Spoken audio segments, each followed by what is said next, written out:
This video is brought to you by the Wellness Investors. The Wellness Investors are a collective of individuals with uniquely diverse backgrounds. Our goal is to inspire, motivate, and entertain. Visit thewellnessinvestors.com and start enhancing your life, one sector at a time.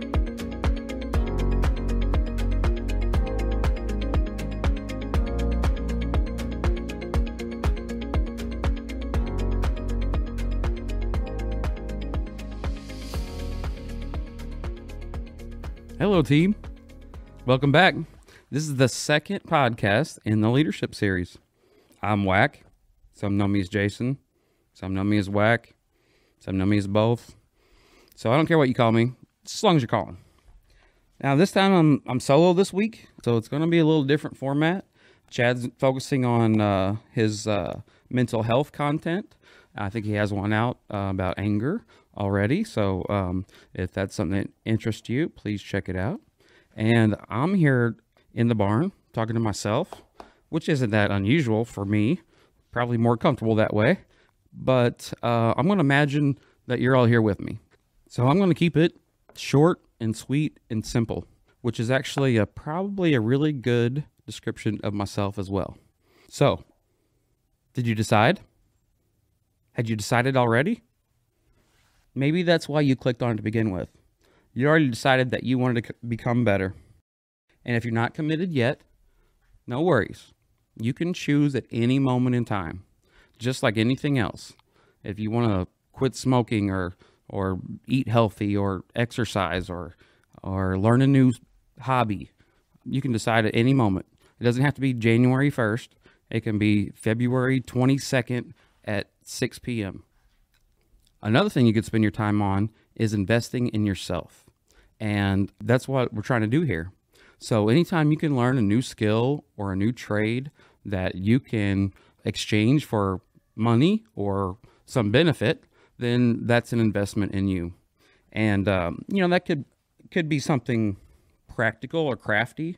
Maybe you learn how to, fix the car or repair the house or weld or sew, or could be any of those things. But it also could be things like learning how to become a better leader, things like learning how to invest in the stock market, or learning how to write some code to write a program, or learning how to do a web design. So it could be anything. So this time that we're spending together, I hope that it will pay off for us sometime in the future. So, everybody ready for lesson 2? I got one topic this week, and I'm going to address it from both perspectives, from the worker and from the manager. I'm going to talk about some common issues that happen in that relationship and common problems that you hear. And remember, right now, we're just trying to build a foundation. So we're not ready to pick, the minor details out yet. We're just laying the groundwork here. So after this commercial, we'll get into it.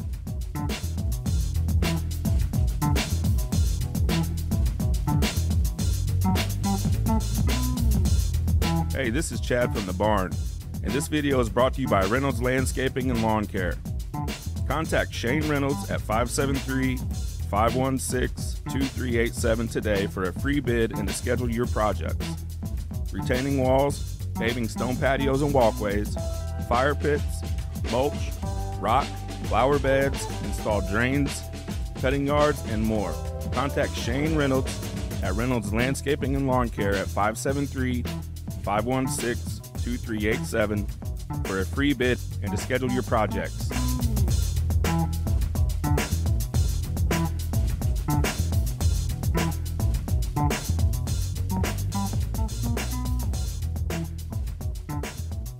Okay, welcome back. So our topic this week is maintenance. And this first message is for every level of leader. If someone reports to you, listen up. We maintenance everything in our lives. Personal things, such as our house, our car, our lawn and garden, our weed eater, lawnmower, our fence, our pets, our livestock, ourselves, from going to the doctor to getting your hair cut. In business, it's the same way, except they have more stuff. They have to maintenance the building, and the machines, and the forklift, and the software, and the hardware, the delivery vehicles. The more stuff you have, the more time that you spend on maintenance. So back to the house example, there are different types of maintenance. There's what I'd call periodic maintenance. This is something you do a few times a year. It's like changing your air filter, or trimming the bushes, or cleaning the gutters, or shoveling snow the 2 times a year that we get it here in Missouri. But there's also routine maintenance, or something you do more frequently. Those are things like cleaning, doing the dishes, sweeping. Even some of those things have deadlines, like taking out the trash. And this is a real life swear this happened a couple weeks ago. I normally take the trash out on Monday night because they come at my house in my neighborhood on Tuesday morning. But I got too lazy and tired Monday night, and I said, I'll just do it in the morning. I know they come at 8:30 now because I don't have a job. Well, I'm set my alarm at 8. I have plenty of time to get the trash out. No problem. So I get up at 8. I go around the house and get all the trash collected. I open the fridge and clean out maybe the things that have expired there. I go to the garage and get all the trash and out of that fridge too. And I got 2 full, huge bags of trash. And I get out to the front at 8:15, and I'm looking across the street, and either their trash bag is down in the can or it's gone. And then I look up the street, both ways, everybody's is gone. That was the day it was going to snow. So the trash guys came early that day. So now I'm outside with 2 bags of trash and nothing to do with it. Now I have options. Since I missed the trash day, I am either going to have to spend more time and effort to go and take it to the dump, or I could do something illegal, like burn it or throw it in some dumpster somewhere, or I can put it in the garage for another week, wait till next Tuesday. But all of these options are bad. They're the consequences for me not doing the thing I should have done on time. And so now I got to deal with it. Now back to the point. Leaders, you have to maintenance your most precious resource, and that's your humans. You level 2 and 3 leaders, please understand, if you don't have those people, you don't have a product, and you don't have a company. You and the supervisors above aren't going to do all those jobs that those people do. And you're not the only place in town. There are jobs available out there, other places. What I've noticed is that a lot of people will accept less money for a better environment. If they did the research, they would find better environments probably also pay more. And that's because when you have a good environment, you're going to attract the talent. So, for example, why is Alabama always playing for the college football national title? Well, it's because they have good facilities, they have good coaches, they have a good program, they have a winning culture. So they're attracting the best recruits. And so perennial winners. And so that's what you want your company to be. So to bring this all back around, bring this point to a conclusion from this perspective, leaders, maintenance your humans. The periodic maintenance, we'll get to that at a later date. We're going to spend a little more depth on that one.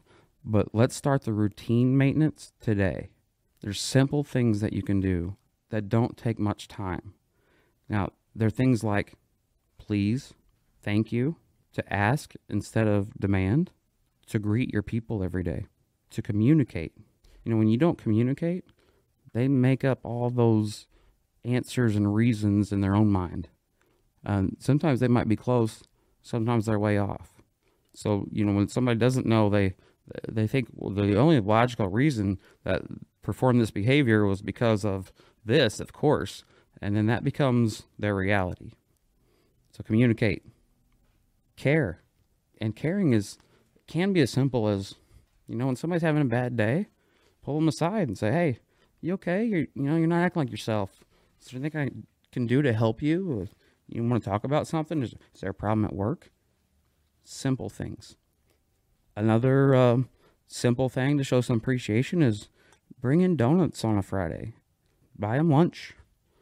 If you have a big team, I know it's much harder to do, but make a one time a year occasion or something. But some things like that just show you appreciate a great job. Telling someone they did good, it reminds me of when my daughter used to play this PlayStation game called The Sims, where you were a person in this virtual world or something, and they had their own language. You didn't know what they're saying, but you could interact, and you could kind of pick the category of how you wanted to interact, and then after you had that interaction, above that person's head was either a plus or a minus. So either that was a good reaction or a bad one. And then, so either your relationship got better or it got worse. And so, I like to think of, seeing little plus signs over my employees' heads every day. Now, you defensive leaders out there, I know what you're already thinking. Well, it's their job. Well, we pay them to do it. I don't want to hear it. This is standard human maintenance stuff. What is wrong with, because Sarah really works her butt off and really gets this one task done, and she's steady and reliable, it's okay to go up to her and say, hey, I know I don't tell you this every day, but I really appreciate that you really are on top of that insert task here. And that really helps me because now I don't have to worry about it. I know it's taken care of. I know it's going to be done well. And that allows me to focus my time on other things that need more of my attention. And I really appreciate what you do. How does that hurt anything? One of my bosses before called it pacing. Some employees will, if they have, let's say, work slow and they have 5 hours of work in front of them, I can either do it in 5 hours and then get something else done, or I can make this 5 hours worth of work last 8 hours. And so those interactions that you have with those people might be the difference in which they choose to decide how productive to be that day. Now, when you have that conversation with Sarah, no matter the words you said, what you're really telling her is you're recognized, you're appreciated. If not, she might be thinking, I really busted my butt for this. I really worked hard on this. I took extra time. And if you don't recognize that, why would they do it again? I know it's their job, but how well they do their job, a lot dependent on environment and how much part of a productive team that they feel. If you don't do these simple things, your humans will resemble that week old stinky bags of trash in my garage. They're just not going to be, you didn't do it on time. You didn't do it when you're supposed to, and now you're stuck with these consequences. So, you could also, compare it to if you don't get the oil changed and a tune-up in your car, you start to lose gas mileage. And if you're so stubborn that you just won't get it done, then one day it's probably going to break down and you're probably going to be walking home. So this is how we're going to begin to develop trust. We're going to treat them like people. We're going to treat them like people who we want to be there and who choose to be there. Now we'll go to a sponsor, and then you get the flip side. Click the link below and join millions of customers on Robinhood when you sign up to start investing. By signing up for Robinhood through the link below, you will receive a complimentary free stock. Every time you invite a friend to join you, you both will receive a free stock. Invite as many friends as you want and receive up to $500 in free stocks, so you can start putting your money to work.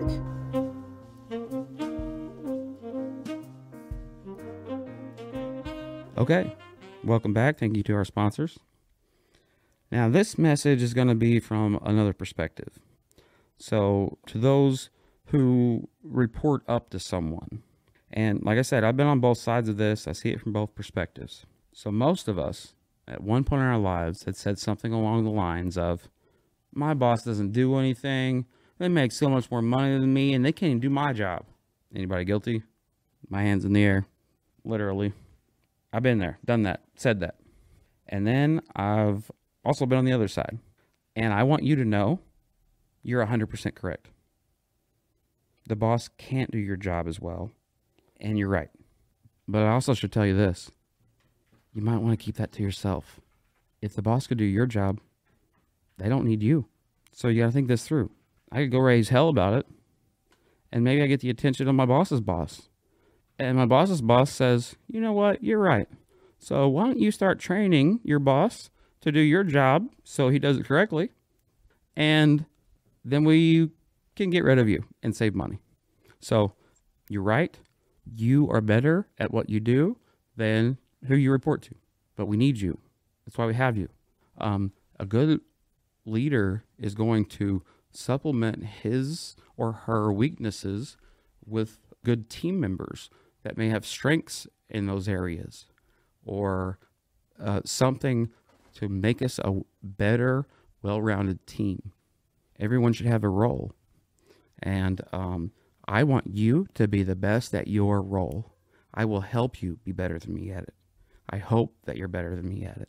So you are right, but that's how it's supposed to be. To give you a little sense of my experience, going from kind of a routine production role in the company to a manager level role, is that when I was in a production role, I did a couple tasks, but over and over and over again. I tried to do as fast as I possibly could, but I didn't have to think at work while I was at work. I had headphones on. I was headbanging. I was singing. I was thinking about what I was going to do with the guys on Saturday, and what was I going to do with my daughter tonight. I wasn't thinking about work, because it was what I was doing was somewhat of a mindless routine task. Then, years later, when I became serious about being a manager, I thought about work while I was at home. I couldn't wear headphones anymore.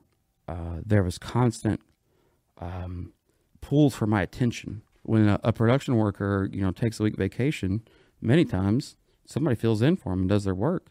As a manager, when I took vacation, yeah, somebody might, get some fires put out, but a lot of it stacks up for you. I was already working 50 hours a week, and if I take a whole week vacation, I'm going to come back, and it's going to take 50 hours to catch up, and I got to now fit that into the 50 hours it already takes to maintain.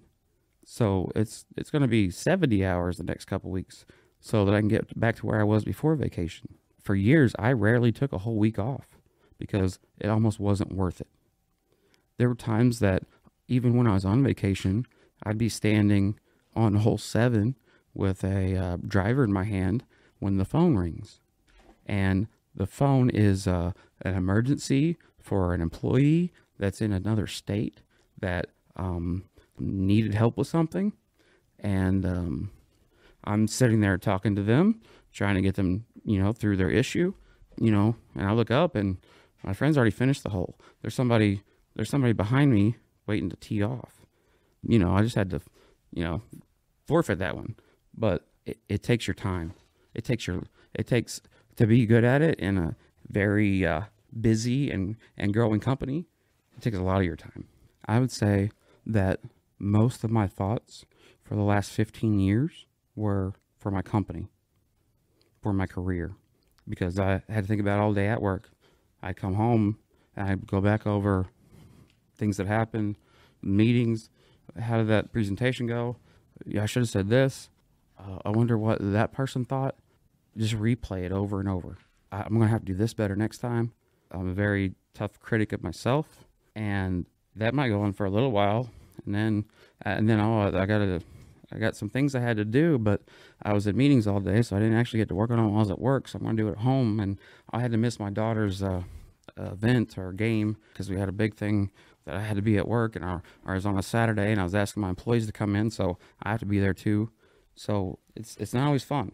When I left my company, it's like I have all this extra time now, and not just where I am physically, but mentally. I have like a hole that now I have to fill, and what am I going to fill it with? So it almost becomes part of you. I've read a study that they were trying to determine what the most stressful job in a company is, and they really had 3 key indicators. One was responsibility. So how much responsibility did that position in the company have? A second one was how much stress or pressure kind of are they under? And then the third indicator was, what are the chances they could be fired? And so in every position, this is like your levels on your stereo system, like, your treble, your mid, your bass. For a low level position, an entry level position, their responsibility is very low in the grand scheme of the whole company. So that indicator was at a very low level. They may have stress. Sure, every job can be stressful, but that's not quite as high as maybe some other positions in the company. But they have a very higher chance of being fired. A newer employee, they're usually the first to go. Some of them don't make it, that kind of thing. Now, on the opposite side, there was the president of the company. Well, he's got a lot of responsibility. He's really responsible for the whole company and all the people in it. Of course, that brings lots of stress and pressure, but there's a 0 chance he can be fired. If it's a privately owned company, he's not going to fire himself. In a lot of privately owned companies, there might be, maybe the president's husband or wife or spouse works there too, or it's a family business. And those people also may have, a lot of responsibility, but maybe there's not quite as much pressure, or, their chance of being fired is extremely low. What they found is that the most stressful position in a company is middle management, because you have enough responsibility, whether you're over departments or groups of people, and you report up and down. You got somebody you're reporting to make sure your department's putting out, reaching its goals or being profitable or whatever that is for you. And they also had a lot of pressure from below, with, trying to keep their people happy, their whole staff. And there's disagreements among the teammates. And so there's a lot going on there. So fairly high responsibility, stress super high, or the pressure, and they can be fired. They're not at a level, like at a, executive level where it's not quite real easy to fire that person. But one big mistake, they might be out of here. So let's give them a chance, right? It's not easy to be a manager. Not a good one. Not one that you're going to take time on. Not one that's going to become part of you. If they're working on it, let's try to help them. And we all have to remember this. This is a process, not a switch. It's not going to happen overnight. It takes work, it takes time, it takes being intentional. And what I mean by that is we got to think about these things. They might not come naturally. We have to try to make them part of us. So I'm going to cut it off here. Everyone, feel free to leave feedback. Now, I'm a sensitive guy. I won't watch a sad movie because I don't want to cry. Why would I want to do that? Right? But I promise you, you won't hurt my feelings. This is the only way we're going to help make it better for us, is to give and receive feedback. So please feel free. Also, I hope this is worth your time, and you'll join me next week.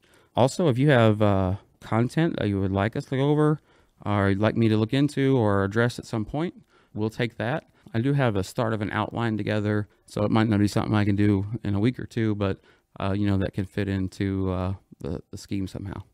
All right, thank you. See you next week.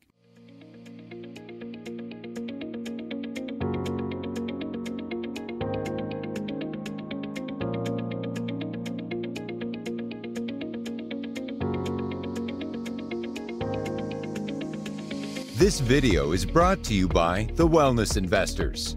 The Wellness Investors are a collective of individuals with uniquely diverse backgrounds. Our goal is to inspire, motivate, and entertain. Visit thewellnessinvestors.com and start enhancing your life, one sector at a time.